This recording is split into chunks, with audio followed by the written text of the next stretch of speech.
ठंड का मौसम था। शीतल हवा पूरे राज्य में बह रही थी। कड़ाके की ठंड में भी उस दिन राजा सदा की तरह अपनी प्रजा का हाल जानने भ्रमण पर निकला था।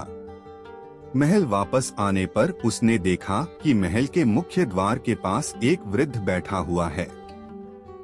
पतली धोती और कुर्ता पहने वह वृद्ध ठंड से कांप रहा था। कड़ाके की ठंड में उस वृद्ध को बिना गर्म कपड़ों के देख राजा चकित रह गया। उसके पास जाकर राजा ने पूछा, क्या तुम्हें ठंड नहीं लग रही? लग रही है, पर क्या करूं, मेरे पास गर्म कपड़े नहीं हैं। इतने वर्षों से कड़कड़ाती ठंड मैं यूं ही बिना गर्म कपड़ों के गुजार रहा हूं। भगवान मुझे इतनी शक्ति दे देता है कि मैं ऐसी ठंड सह सकूं और उसमें जी सकूं, वृद्ध ने उत्तर दिया। राजा को वृद्ध पर दया आ गई। उसने उससे कहा, तुम यहीं रुको, मैं अंदर जाकर तुम्हारे लिए गर्म कपड़े भिजवाता हूँ। वृद्ध प्रसन्न हो गया। उसने राजा को कोटि कोटि धन्यवाद दिया। वृद्ध को आश्वासन देकर राजा महल के भीतर चला गया, किंतु महल के भीतर जाकर वह अन्य कार्यों में व्यस्त हो गया और वृद्ध के लिए गर्म कपड़े भिजवाना भूल गया। अगली सुबह एक सिपाही ने आकर राजा को सूचना दी कि महल के बाहर एक वृद्ध मृत पड़ा है। उसके मृत शरीर के पास जमीन पर एक संदेश लिखा हुआ है, जो वृद्ध ने अपनी मृत्यु के पूर्व लिखा था। संदेश यह था, इतने वर्षों से मैं पतली धोती कुर्ता पहने ही कड़ाके की ठंड सहते हुए जी रहा था, किंतु कल रात गर्म वस्त्र देने के तुम्हारे वचन ने मेरी जान ले ली। दूसरों से की गई अपेक्षाएं अक्सर हमें उन पर निर्भर बना देती है, जो कहीं न कहीं हमारी दुर्बलता का कारण बनती है। इसलिए अपनी अपेक्षाओं के लिए दूसरों पर निर्भर रहने के स्थान पर स्वयं को सबल बनाने का प्रयास करना चाहिए। बहुत समय पहले की बात है। एक राज्य में एक राजा का राज था। वह अक्सर सोचा करता था कि मैं राजा क्यों बना। एक दिन इस प्रश्न का उत्तर प्राप्त करने के लिए उसने अपने राज्य के बड़े बड़े ज्योतिषियों को आमंत्रित किया।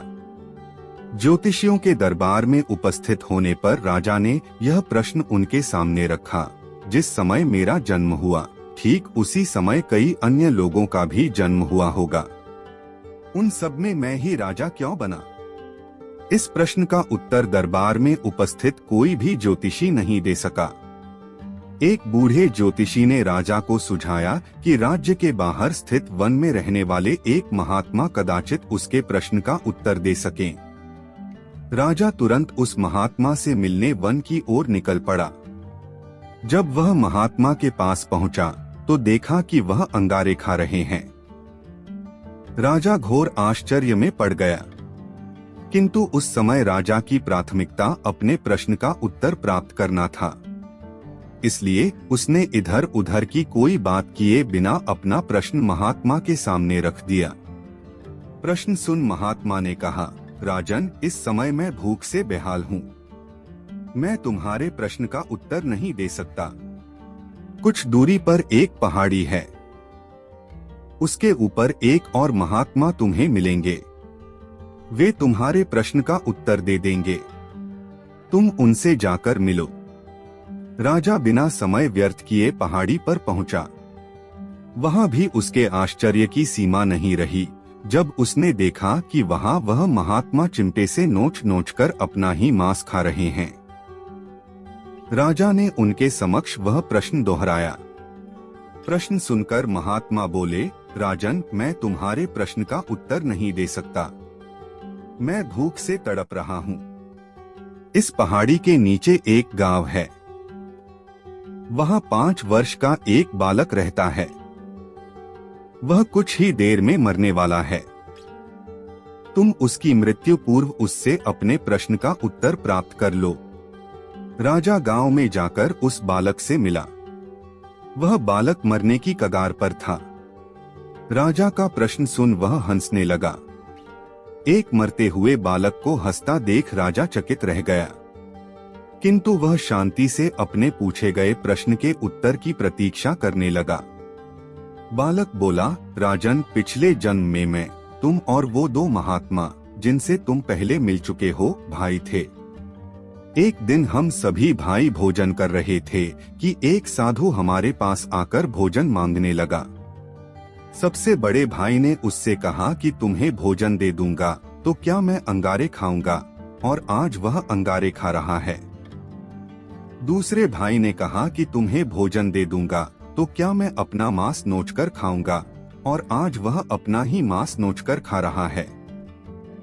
साधु ने जब मुझसे भोजन मांगा तो मैंने कहा कि तुम्हें भोजन देकर क्या मैं भूखा मरूंगा, और आज मैं भूखे मरने की कगार पर हूँ।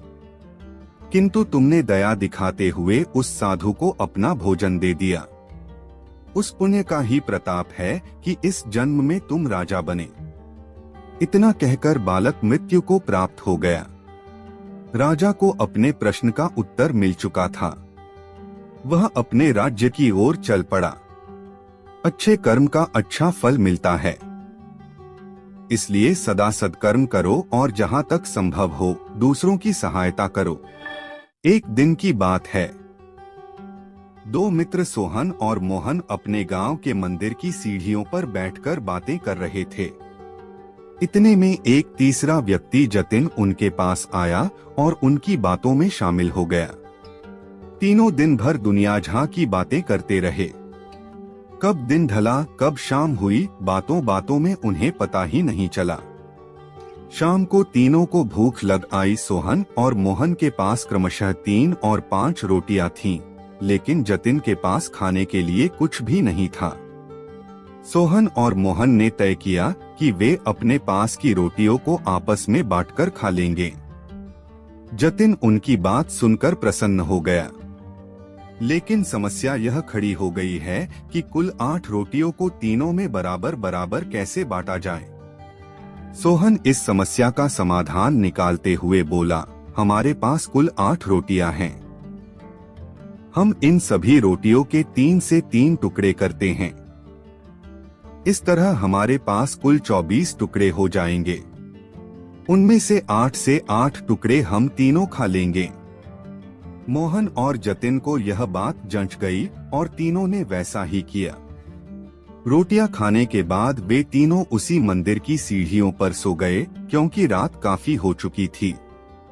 रात में तीनों गहरी नींद में सोए और सीधे अगली सुबह ही उठे।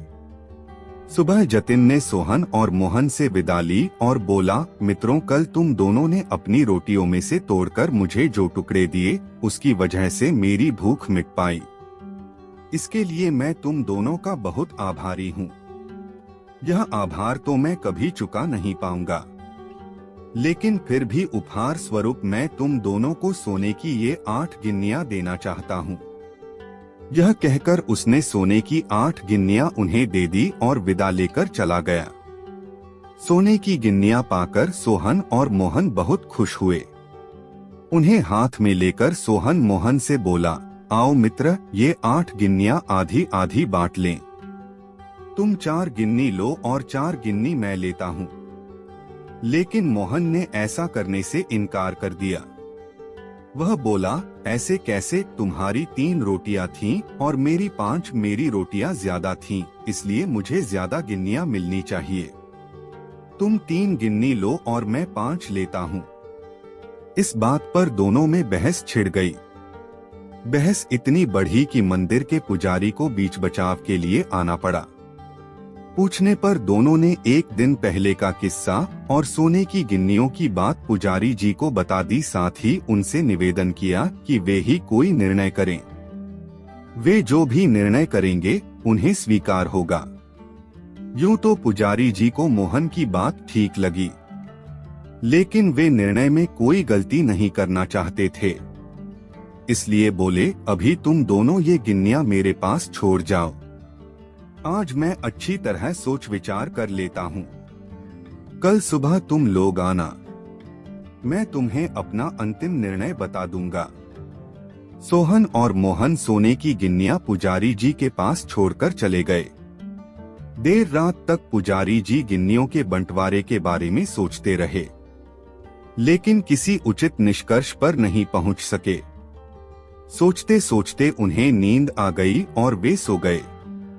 नींद में उन्हें एक सपना आया। उस सपने में उन्हें भगवान दिखाई पड़े।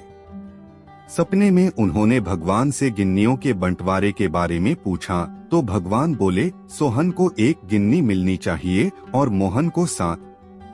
यह सुनकर पुजारी जी हैरान रह गए और पूछ बैठे, ऐसा क्यों प्रभु? तब भगवान जी बोले, देखो, सोहन के पास 3 रोटियां थी जिसके उसने 9 टुकड़े किए।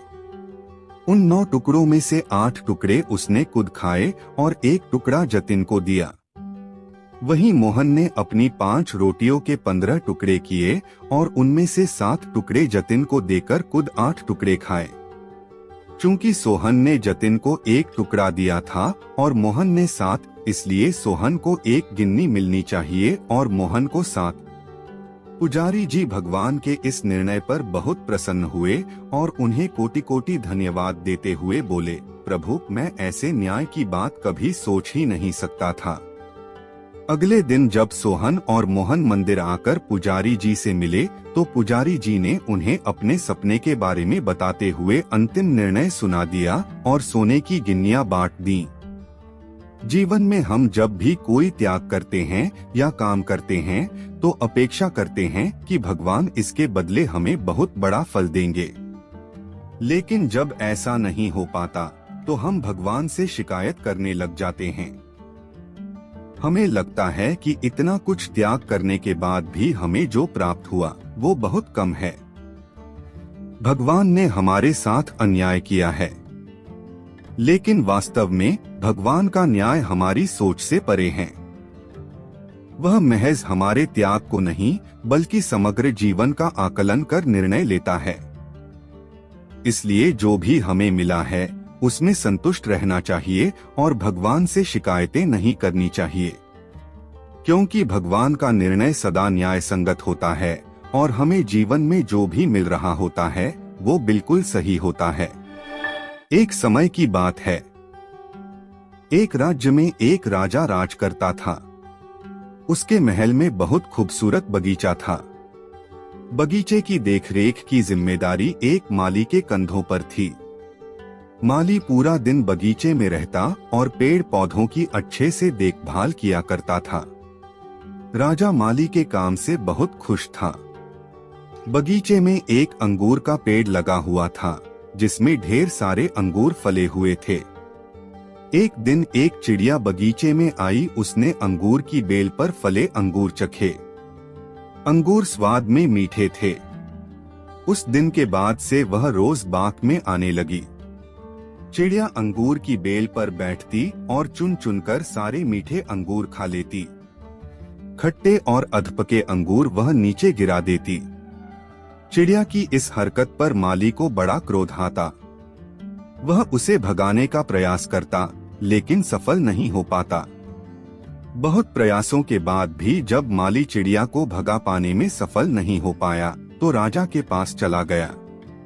उसने राजा को चिड़िया की पूरी कारस्तानी बता दी और बोला, महाराज, चिड़िया ने मुझे तंग कर दिया है।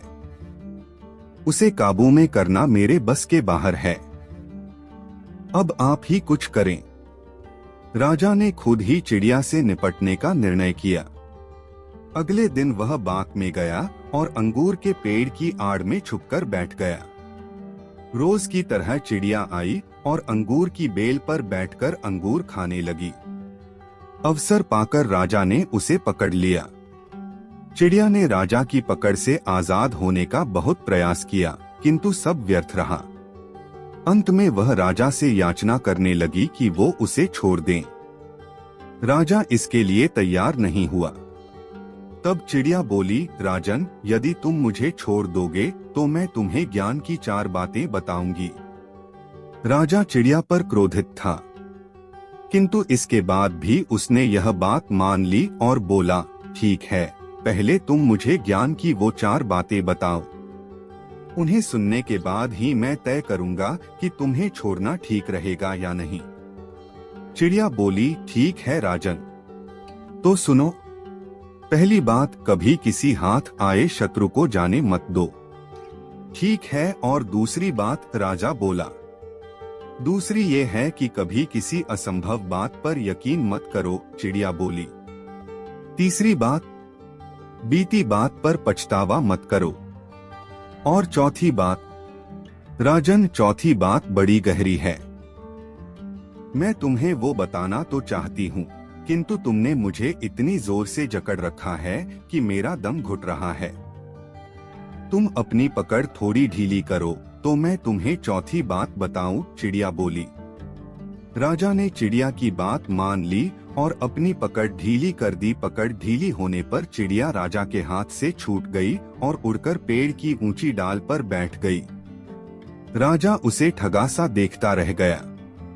पेड़ की ऊंची डाल पर बैठी चिड़िया बोली, राजन, चौथी बात ये कि ज्ञान की बात सुनने भर से कुछ नहीं होता, उस पर अमल भी करना पड़ता है। अभी कुछ देर पहले मैंने तुम्हें ज्ञान की 3 बातें बताई, जिन्हें सुनकर भी आपने उन्हें अनसुना कर दिया। पहली बात मैंने आपसे ये कही थी कि हाथ में आए शत्रु को कभी मत छोड़ना, लेकिन आपने अपने हाथ में आए शत्रु अर्थात मुझे छोड़ दिया। दूसरी बात ये थी कि असंभव बात पर यकीन मत करें, लेकिन जब मैंने कहा कि चौथी बात बड़ी गहरी है तो आप मेरी बातों में आ गए। तीसरी बात मैंने आपको बताई थी कि बीती बात पर पछतावा न करें, और देखिए, मेरे आपके चंगुल से छूट जाने पर आप पछता रहे हैं। इतना कहकर चिड़िया वहां से उड़ गई और राजा हाथ मलता रह गया। मात्र ज्ञान अर्जित करने से कोई ज्ञानी नहीं बन जाता। ज्ञानी वो होता है जो अर्जित ज्ञान पर अमल करता है। जीवन में जो बीत गया उस पर हमारा कोई नियंत्रण नहीं, किंतु वर्तमान हमारे हाथों में है। आज का वर्तमान कल के भविष्य का निर्माण करेगा। इसलिए वर्तमान में रहकर कर्म करें और अपना भविष्य बनाएं।